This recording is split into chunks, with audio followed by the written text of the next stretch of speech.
Good morning and welcome to the kitchen with Richard and Paul. Lovely. We're in the kitchen. It's wild and windy and wintry out there, so we thought we'd cook up some festive fare for you. And today, by popular demand and request, it's Paul's ultimate nut roast. Yes, after many years of testing, Paul has come up with this fabulous recipe that you can follow to make the perfect nut roast. And why is it the perfect nut roast, Paul? Because it's baked in a tin, it turns out of the tin really well and it can be sliced. So you can give a slice of the nut roast to your guests and yourself. And it's perfect for Christmas, it's perfect for a roast dinner on a Sunday. It's actually really nice cold as well. It is. And you could actually slice it thinly for a sandwich with some mustard. Lovely. Actually. So it's really versatile. It's vegan. And as far as we're aware, it's gluten-free. Yeah. We will go through the ingredients in a moment and have a look at how it's going to be put together. We will put the ingredient weights in the description box along with the method so you can follow it from that. But watch the video, see what you think, and without further ado, let's get on with the ingredients. Okay, Paul, take us through the ingredients. Walnuts and almonds, a mixture. These are pumpkin seeds, yeast flakes, gram flour, which is chickpea flour,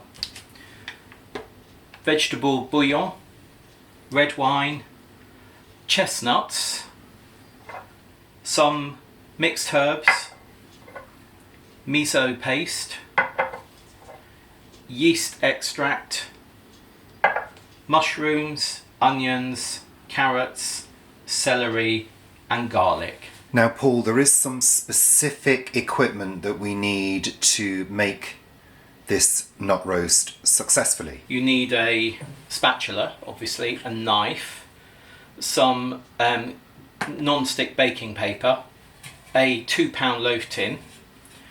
We've got a mini chopper here which has got a blade, so a mini chopper or a food processor with a blade, and a big saucepan to do the cooking in, because you initially mix everything, cook everything and mix it in here before you then put it into the tin. So I guess one of the first things you need to do is cut some paper to size, Paul. Yeah, so I've got a piece of greaseproof paper, baking paper. I've cut it effectively to the length rather, of that tin. And there's enough to go up the sides and overlap as well. I'm going to scrunch it all and then unpack it a bit and then put it in.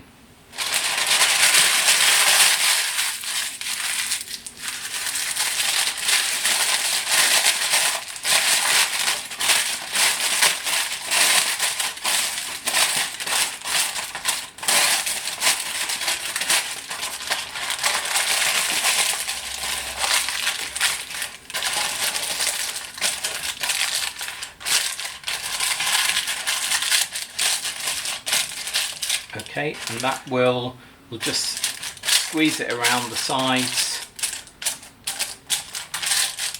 and that's lined. You don't have to worry about the edges here.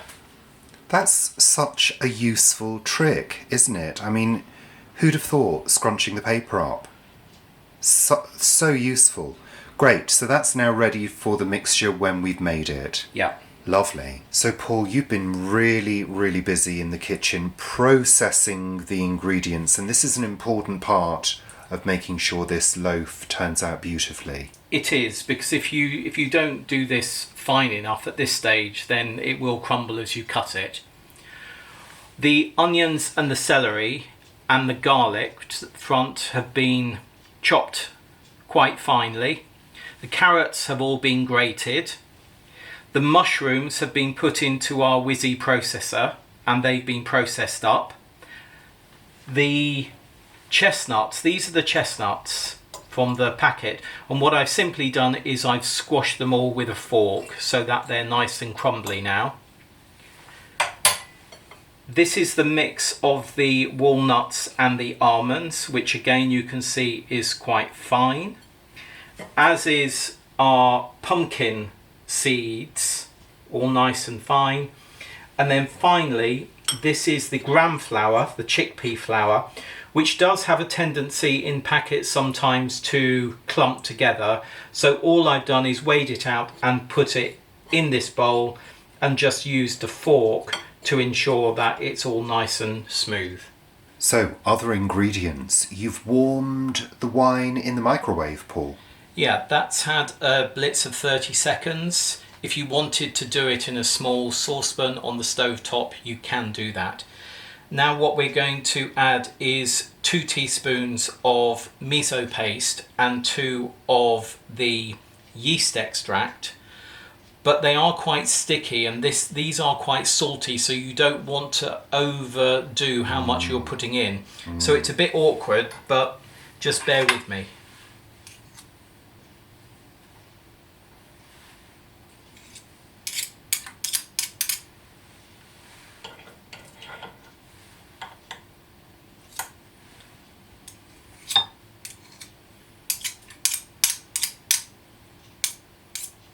Do you want another couple of spoons there, Paul? Mm-hmm.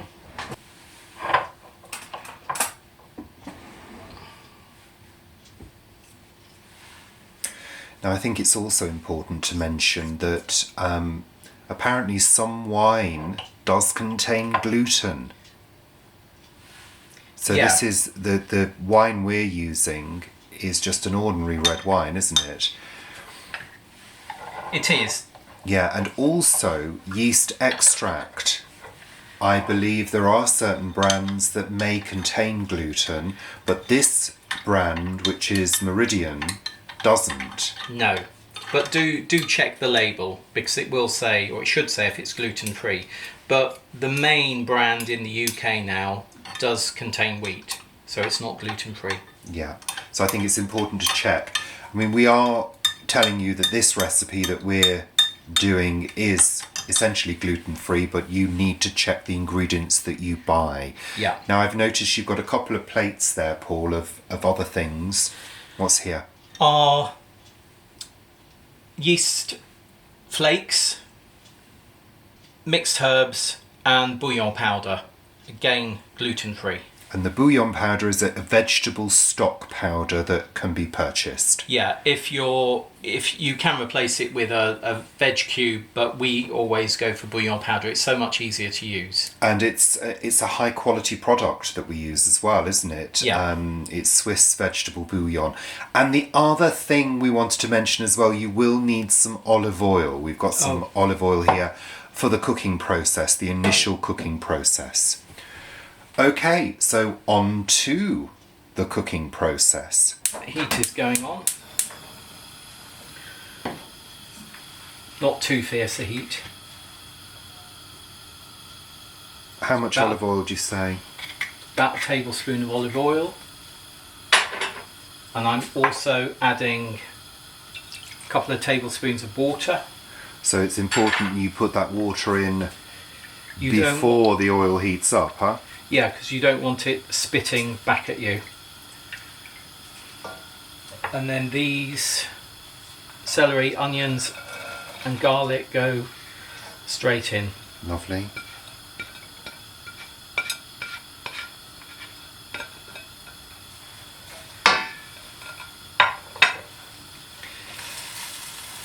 I'll move that around that way.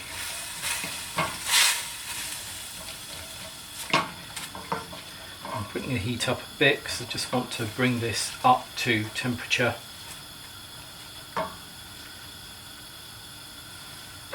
Past the lid. Just popping the lid on for a minute. So about a minute just to start sweating them down. Yeah, because you want these to, everything really needs to be soft before it goes in the oven. So the idea is, Paul, to just get these softened, yeah? Not coloured. Yeah, we don't want it to colour. So that's had a minute. It won't be soft yet, but it's come up to the heat. Now we're putting the herbs and the bouillon powder in. So the herbs and the vegetable stock powder go in. And that's our main seasoning, isn't it, that vegetable stock powder? We're not using separate salt and pepper, are we? No, but there's a lot of salt in the miso paste and the yeast extract. Yeah.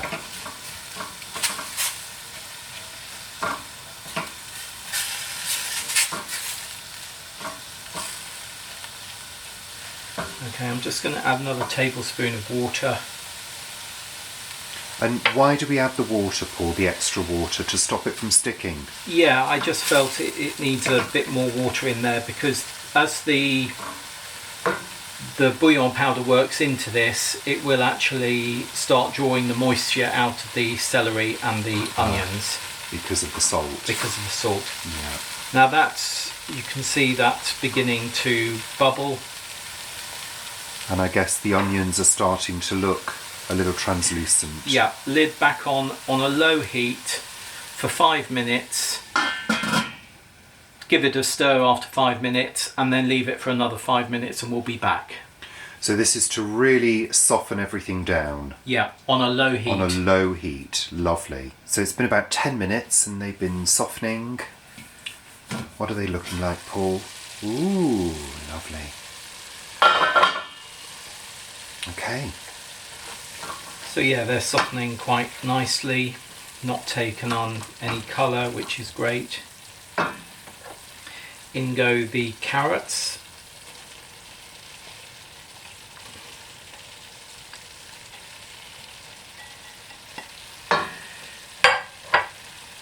And the blitzed mushrooms. So grated carrot and blitzed mushrooms straight in there. Bit of good stir.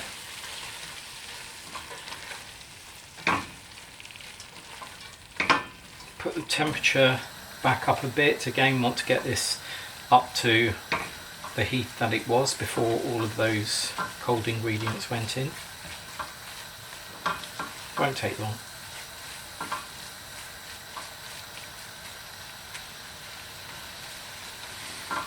Already looks gorgeous. I could just eat that now.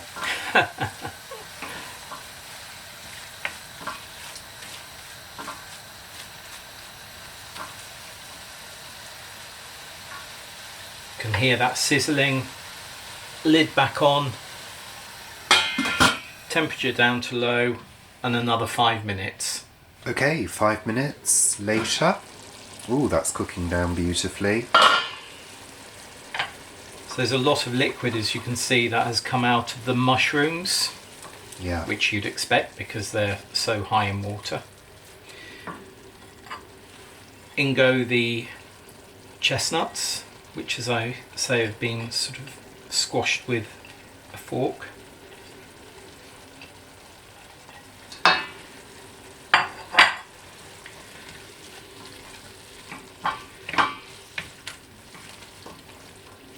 These also sort of act like a binder because they've got, yeah, they're quite sort of like sticky. Yeah, chestnuts have got that sort of soft, slightly sticky quality, haven't they? Now we're putting in our red wine, miso paste and yeast extract mix. Lovely.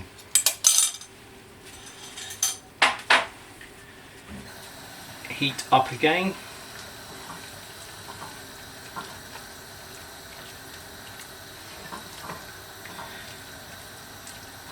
Now, if you didn't want to put red wine in, Paul, if say you don't cook with alcohol, could you just add a little bit more water to the same amount of the red wine, or?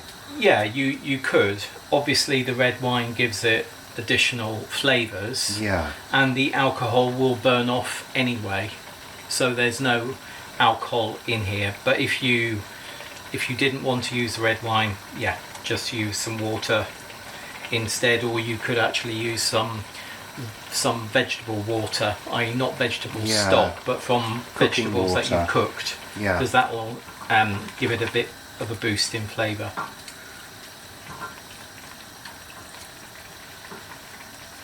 As you can see, that's all Bubbling away. bubbling away. In now go the walnuts and almonds.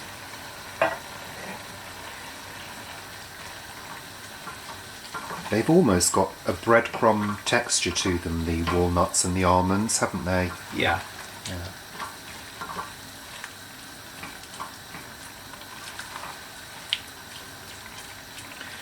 And that seems to be well mixed in. Now I'm putting the pumpkin seeds. So that's the pumpkin seeds going in. And they've got quite a lot of good nutrients, pumpkin seeds, haven't they? Yeah, I mean the good thing about this recipe is there is a lot of protein and vitamins and minerals in here. Yeah. Oh, it's extremely, I mean, it's such a hearty meal, isn't it? Yeah, You know, nut roast. And actually very filling as well. And, you know, it's a high quality protein, isn't it? it is. So we're just turning it around in the pan, getting some of the, which is getting rid of some of the liquid in there. It's not too, you don't want it too wet, but just stir it around for a couple of minutes like we're doing. And the dry ingredients will slowly soak up the moisture, Absolutely. won't they? Yeah. The nuts and the seeds will soak up some of the moisture and expand. That's the yeast flakes going in.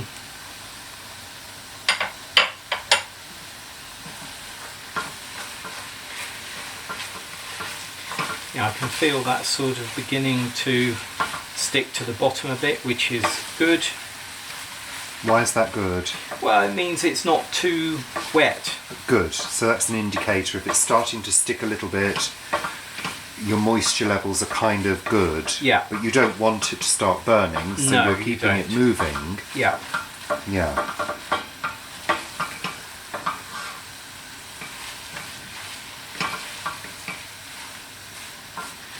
Just maybe another 30 seconds.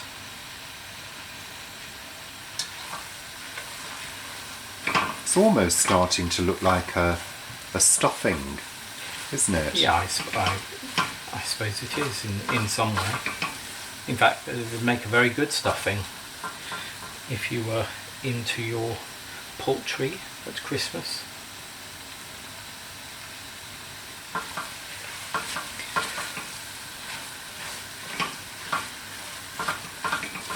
Yeah, now can you see there it's beginning to Stick. Yeah. So that's the time to switch the heat off completely, and we're going to let that cool down for about 20 minutes. And over the next 20 minutes I'm just going to come to it. We're not going to put the lid on. I'm going to come to this over the next 20 minutes and just give it an occasional stir, let's say every 5 minutes. And why are we doing that? What's the reasoning behind that? Well, we've got another ingredient to go in, which is the gram flour, and I want the gram flour to go in when this has cooled down. Okay. So we'll just let that cool down now. So it's cooled down for about 20 minutes. Obviously it's not cold. No. But the reason you want it to be cool for the gram flour to go in Yeah. is... Because I want the binding of the gram flour to happen in the cooking in the oven rather than in the heat that it would have done if it had gone in earlier. rather than the heat in the pan? Yeah. Yeah, okay. So you're going to be adding the gram flour now. Yeah, just stirring it up. And we've got the oven on at 170 degrees C. We're not sure what the equivalent of that is in gas. You'll have to Google it. So gram flour is chickpea flour, isn't it, Paul? It is. So just gently Lovely yellow colour, that flour. Yeah. Stir it in, stir it through. You need to make sure that it's completely distributed, don't you? Yeah. No pockets No, of flour. Don't want pockets of flour in this, no. You can feel it sort of beginning to seize up as it gets combined, which is great. Just see a few more flecks in there. Yeah, just take your time with this, to make sure that the flour is really distributed and fully combined. There's no rush and you don't need to worry about how you mix it. Just really give it a good, thorough mix. And it's really come together as a sort of nice, stiff mixture, but it's not too dry. That's the thing. You can still feel that there's moisture in there. So now we're going to put it into the loaf tin. Yeah. So into the loaf tin it goes. Do we have to press it down, Paul? Yeah. Yeah, you want it to get into all of the corners. Yeah. And it's best to take your time over this. Don't rush it. No.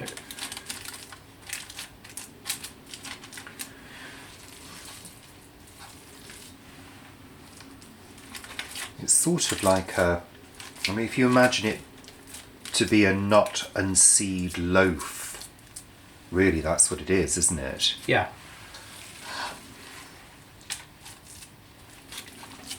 Yeah, little bits escaped there, Paul.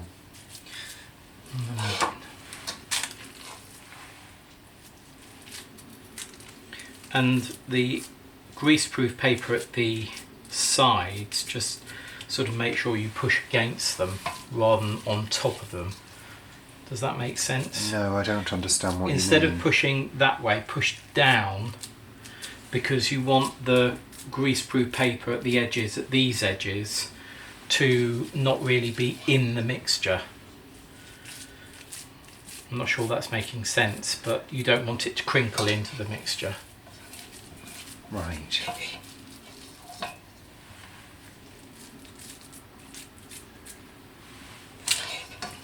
It's not going to make a huge difference if it does, if a little bit goes underneath. What you're saying is you don't want it to go underneath the greaseproof paper. That's what you're saying.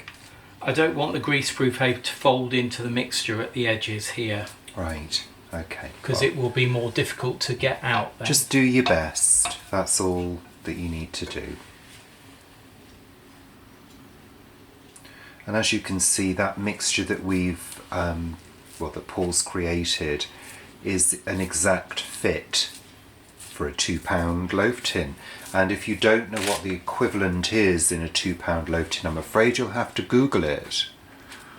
There are plenty of things on Google for weights and measures. What do you call it? Conversion. Conversion, that's the word I was looking for. There we looks are. Lovely. You've got a little bit there that's escaped, Paul. Look, a little tiny bit. Oh, he's eaten it. How cheeky. So, that's your lovely, perfect nut roast in the loaf tin. And that goes into the oven at 170 degrees fan. For how long, Paul? 40 minutes, 40 to 45 minutes. We're going to look at it after 40. Great. Lovely. Wish us luck. So it's been 45 minutes and the loaf is out of the oven, the nut roast, should I say. How's it feeling, Paul? It's fine. It's firm, but it's soft. Okay. And hopefully... Oh, yeah, look, it's lifting out. Hopefully it's not going to completely explode. So, Right. Turning out, what's the trick? Put the greaseproof back down the side, because in the heat it comes up in the oven. Right. Oven gloves. Oven gloves, because So obviously it's hot. You've got a baking sheet there that you've put on top and you're going to flip over.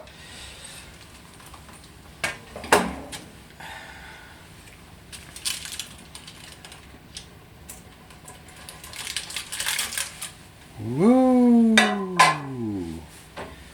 Wow. When I meant earlier about the greaseproof paper getting stuck in the mixture, I meant in here, and then it gets a bit difficult. Let me just close up on that. Look at that. Perfection. Perfection. Looks great. Looks good. Absolutely lovely. I think there are most probably 10, 12 good portions there. Oh, at least. So you're going to slice into it, Paul, because that's what people want to see. They want to see you slice into it.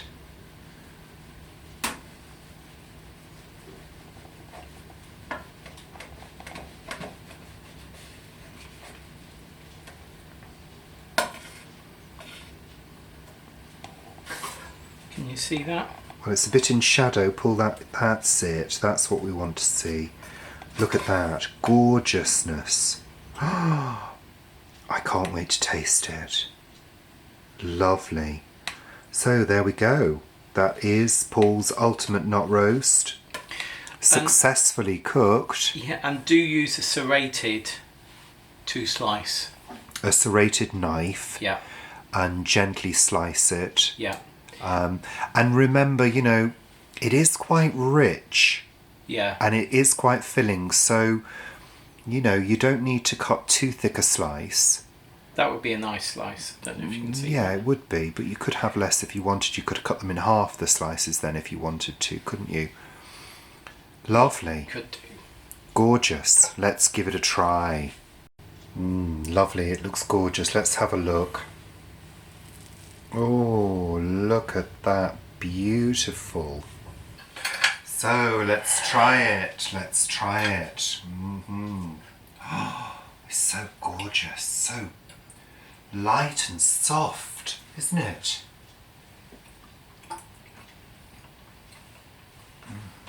My goodness me. It's absolutely divine. It's almost like a meatloaf, isn't it? Yeah. It's a really nice soft texture, really savoury. But It's a good one. There's a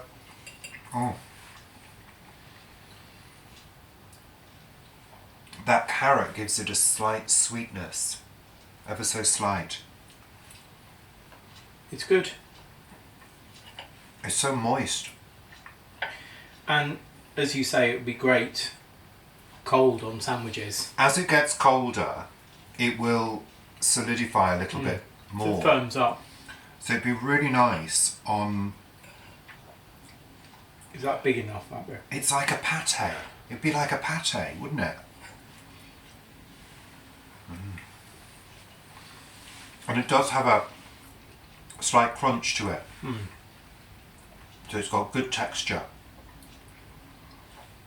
Oh, that's lovely. It's really, and it's Moorish as well.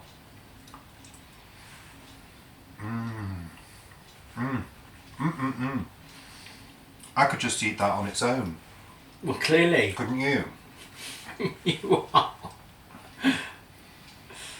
And it's nice with the edge, because the edge has got a slight crust as well. It's the ends are really lovely because they're always nice and crisp.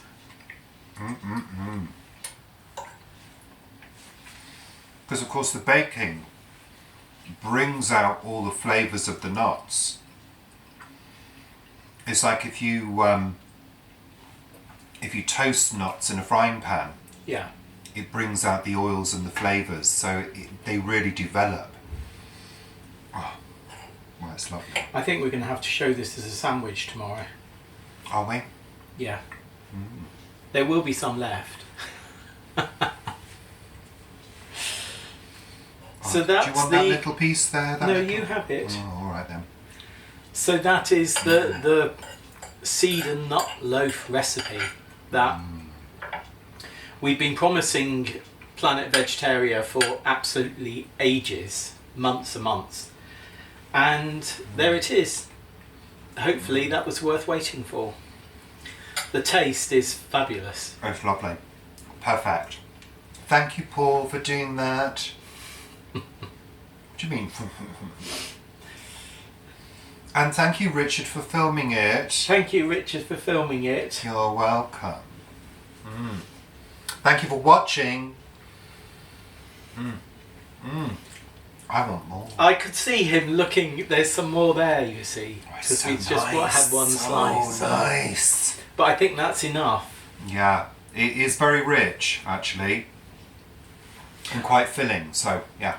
I think to go with a roast dinner, nobody would feel hard done by with this nut roast recipe. Unless, of course, they've got a nut allergy. Oh yeah, if you do have a nut allergy and you don't have eat a this. seed allergy, then replace the nuts with seeds. I think the other thing to mention before we go is actually what you can do with the leftovers. If you don't fancy having it as nut roast, break it up and put it into a tomato sauce for a delicious bolognese. Or incorporate it in a tomato sauce in another dish, like a chili or a lasagna or a shepherd's pie. Absolutely. Something like that. It's a protein replacement. But because it's got a unique flavour all of its own, it's great as an addition to other dishes. So yeah, it's very versatile. And it's really good in protein and vitamins and minerals, unlike a number of others that are just stuffed with bread. Yeah, so there you go. That's it, folks. Do excuse my hair. I washed earlier, so I put it up. It's not, I don't go out like this. Did you just say snot? It's not. Goodbye, toodaloo, see you soon. Bye. Bye for now. Lovely. Bye.